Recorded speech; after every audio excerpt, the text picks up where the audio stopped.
सरल बनना बहुत है। सरल बनना भाई, जब एक महिला में और जेंट्स में फ़र्क क्या है ये बताओ पहले तो यहीं पे है क्वेश्चन कि एक महिला और जेंट्स में क्या कोई अंतर, मैं तो नहीं समझती हूँ। लड़कियों को भी आगे बढ़ना चाहिए, लड़कों को भी आगे बढ़ना चाहिए, जबकि लड़कियों को तो ज़्यादा और आगे बढ़ना चाहिए। जब लड़कियां आगे बढ़ेंगी, पढ़ेंगी, तभी तो वो अपने बच्चों को शिक्षित करेंगी। जब महिला अनपढ़ होगी घर की, बच्चा स्कूल से पढ़ के आएगा तो वो क्या करेगा? कुछ नहीं करेगा। वो तो गिल्ली डंडा लेगा, गाँव में खेलेगा आराम से बच्चों के साथ में। माँ को तो यही नहीं पता है कि बच्चा क्या पढ़ के आया।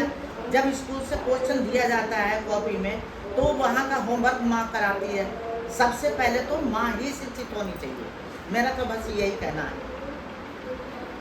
अपने जीवन संघर्ष के बारे में हम लोगों को जागरूक करें। मेरा संघर्ष तो बहुत बेटा, बहुत ही संघर्ष है। मैं अगर जो भी संघर्ष अपना बताऊंगी तो वो समझ लो बहुत कम पड़ जाएगा। मेरी 13 साल में शादी हुई है, ठीक है, वो भी सन 70 में।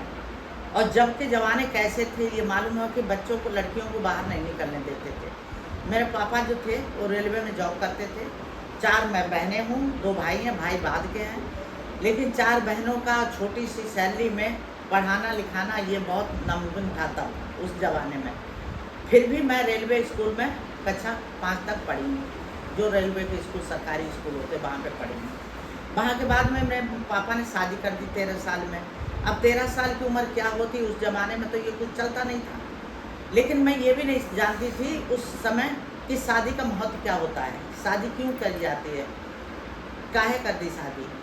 लेकिन उसके बाद भी मैं जब गांव में गई हूँ तो मैंने वो संघर्ष झेला है, तो मैं ही उसके अपनी बातें सुनाती हूँ। उसके बाद मेरे ये बच्चे दोनों हो गए, छोटी सी उम्र की बच्चे दोनों हुए। बच्चे होने के बाद में मैं एक हमारे गांव में कजरी नूरपुर में निकली थी जगह वैकेंसी, जिसे बोलते हैं CHG।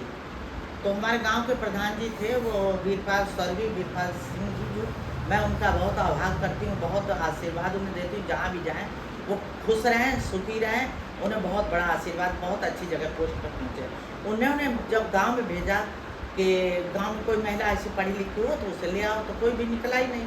फिर मैं दिखी उन्हें, तो उन्होंने कहा जाओ फलाने, हमारे ससुर का नाम था जब्बूलाल। तो वो वहाँ मेरे घर पे पहुँचे। जाने के बाद मेरे से पूछा क्या मैम आप जॉब करना चाहती हैं? तो मैंने कहा जॉब करना चाहते हैं, कि कैसी है जॉब? बोले 50 रुपये की है। मैंने कहा कोई बात नहीं है। बोले समान सेवा है। मैंने समान सेवा के लिए 50 रुपये भी नहीं मिलेंगे तो भी मैं करूँगी। मैं उससे पहले सिलाई करती थी, गाँव की लेडीज़ों के कपड़े सिलती थी, उससे मैं अपना खर्च चलाती थी, क्योंकि खर्च चलाने के लिए कुछ तो करना ही पड़ेगा। तो जब मैंने वो 50 रुपये की जॉब की, फिर वो भी जाना होता था, दवाइयाँ मिलती थी, घर घर के लिए बांटना पड़ता था, घर घर जाके देती थी दवाइयाँ, घर में बैठती थी। उसके बाद फिर हमारे यहाँ से हॉस्पिटल से एक टीम गई थी, तो टीम में उनका नाम था सत्यभामा। उनका मैं आज भी बहुत आभार करती हूँ कि उन्होंने मुझसे कहा कि आप जो है आगे बढ़ो ताकि आप कुछ आगे बढ़ सकती हो। मैंने कहा ठीक है दीदी, लेकिन मैं अब कैसे पढ़ सकती हूँ, मेरे 2 बच्चे हैं, क्या करूँगी पढ़ाई। तो तब दीपक चलता था मिट्टी का तेल। अब तो खैर ये रोशनी आ रही हैं, लैंप है, उनका नाम लाइट फाइट है, सब कुछ दे रखा है, लेकिन उस ज़माने में नहीं था। तो मैंने एक लैंप लेके पहले ये सब पूरा धान कूटना है, पिसाई करना है, ये सब काम करने के बाद में बच्चों को खाना बना के खिला के सुला देना। सुलाने के बाद फिर मैं लैंप लेके बैठती थी और अपना किताब शुरू करती थी, पढ़ाई करती थी। 2-2.5 घंटे मैंने पढ़ाई की रात में, और पढ़ाई करने के बाद में फिर मैं सो गई। सुबह को फिर वही हाल, वो पीसना कूटना और फिर वही चक्किया चूल्हा करना, जानवरों को देखना, ये मैंने सब करा है। गाय भैंस भी पाली, मैंने सब करा है। फिर उसके बाद मैंने हाई स्कूल का फॉर्म डाला निगोई आदर्श इंटर कॉलेज से, तो मैं पास हो गई 2nd डिवीज़न। पास होने के बाद मैंने एक पुलिस का फॉर्म डाला, पुलिस में भी हो गया। तो उन्होंने कहा बच्चे छोड़ने पड़ेंगे, लेकिन मैंने कहा मैं बच्चे नहीं छोड़ूंगी, बच्चे छोड़ के मेरा ये जीवन नहीं कुछ है, मैं ऐसी जॉब नहीं करना चाहती, मैं ऐसे खुश हूँ 50 रुपये में है, कोई बात नहीं। फिर मैंने एनएम का डाला, तो उस टाइम BSW की वैकेंसी निकली थी, मैंने फॉर्म डाल दिया। फॉर्म डालने के बाद मेरा हो गया, उसमें मैंने एनएम की नौकरी की। मैंने सन 87 में इसकी जॉब की थी एनएम की, पहले मैं फर्स्ट पोस्टिंग मेरी हुई है मिर्ज़ापुर कलान में। वहाँ से मैंने बच्चे पढ़ाए, हाई स्कूल बड़े को निकाला, छोटा वाला छोटा था वो मेरे पास रहा। हाई स्कूल निकालने के बाद में मैंने इंटर शाहजहानपुर में कराया उसे। फिर वहाँ से मैंने भेजा अपना बंडा ट्रांसफ़र करा लिया। बंडा रही मैं 15 साल। बंडा से फिर मैं सिंधौली आ गई।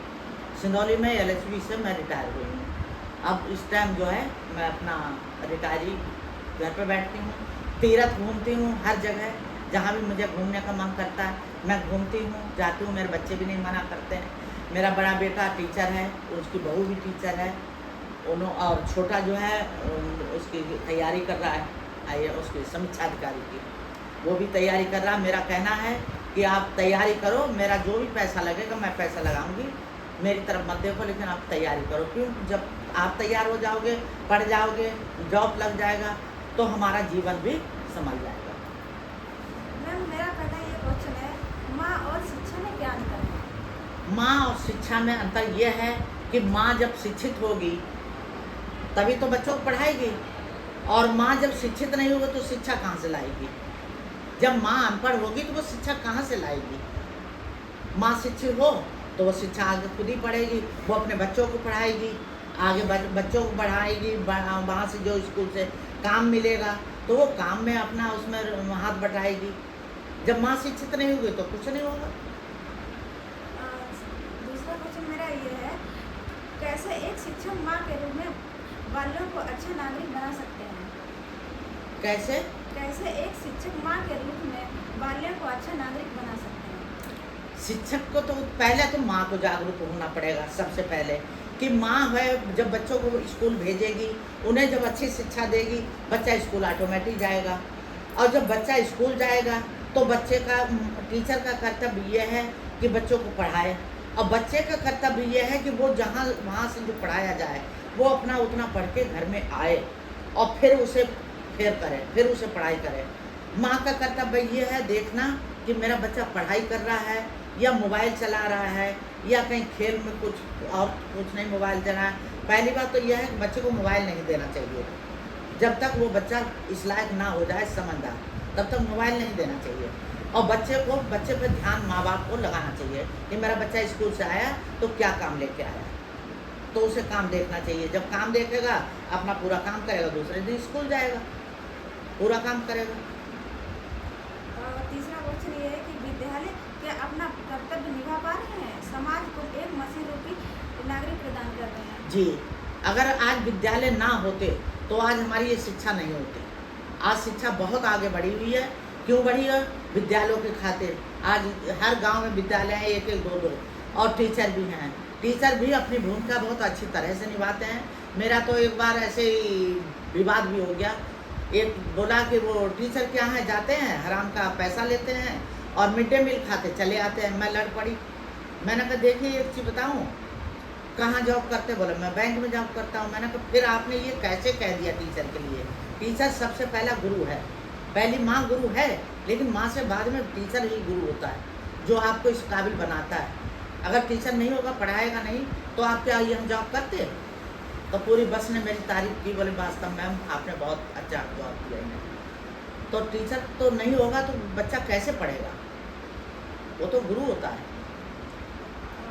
चौथा क्वेश्चन ये है कि सामाजिक प्राणी होने के नाते कौन कौन ऐसे कार्य जिनको अपनाकर हम अच्छे समाज का निर्माण कर सकते हैं? देखिए, अच्छे समाज का निर्माण तो जब ही होगा जब हम शिक्षित होंगे। वहीं पे फिर भूमिका आ जाती है घुमा फिरा के।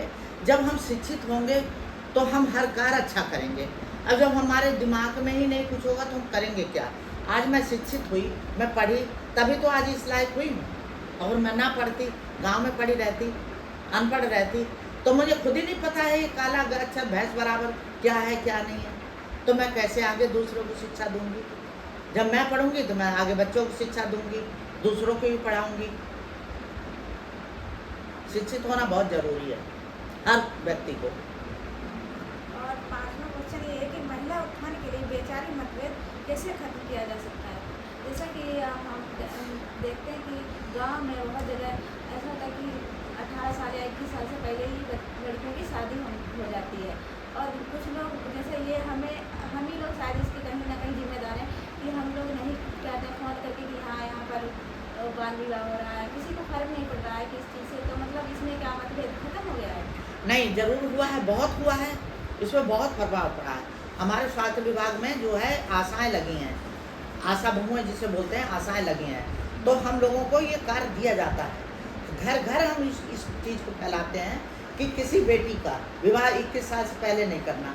ये बहुत पहले था 18 साल और 21 साल लड़के की, लेकिन वो हटा के अब 21 साल कर दिया गया, क्योंकि आजकल लड़कियों के साथ भेदभाव होता है। 18 साल की लड़की कुछ नहीं समझ पाती थी, अब 21 साल इसलिए किया है कि वो अपना पढ़ाई कर सकती है, अपना कुछ समझ सकती है, उस घर को भी समझ सकती है, इस घर को भी, दोनों घर संभाल सकती है। दोनों घर संभालना बहुत मुश्किल बात होती है, तो इसलिए हम लोग सबको यही जागरूक करेंगे और आशाओं के द्वारा जागरूक करवाएंगे, आंगनबाड़ी लगे हैं उनके द्वारा जागरूक करवाएंगे कि हर भी लड़की का, बेटी का विवाह 21 साल से पहले नहीं करना चाहिए, पहली बात। दूसरी बात, यदि लड़की पढ़ रही है तो उसे पढ़ाओ, जब उसका मन करे तब शादी करो, अन्यथा ये नहीं कि उसकी ज़बरदस्ती थोप दो, थोपना नहीं चाहिए। बच्चे से पूछो कि आप शादी लायक हैं, शादी करेंगे या नहीं करेंगे। अगर बच्चे का मन नहीं पढ़ाई में लग रहा, आप शादी कर दीजिए, और पढ़ने की भी इच्छा है तो उसे जितना पढ़ा सको उतना पढ़ाओ। मेरा तो यही मानना है, लड़के और लड़की में भेदभाव मत करो।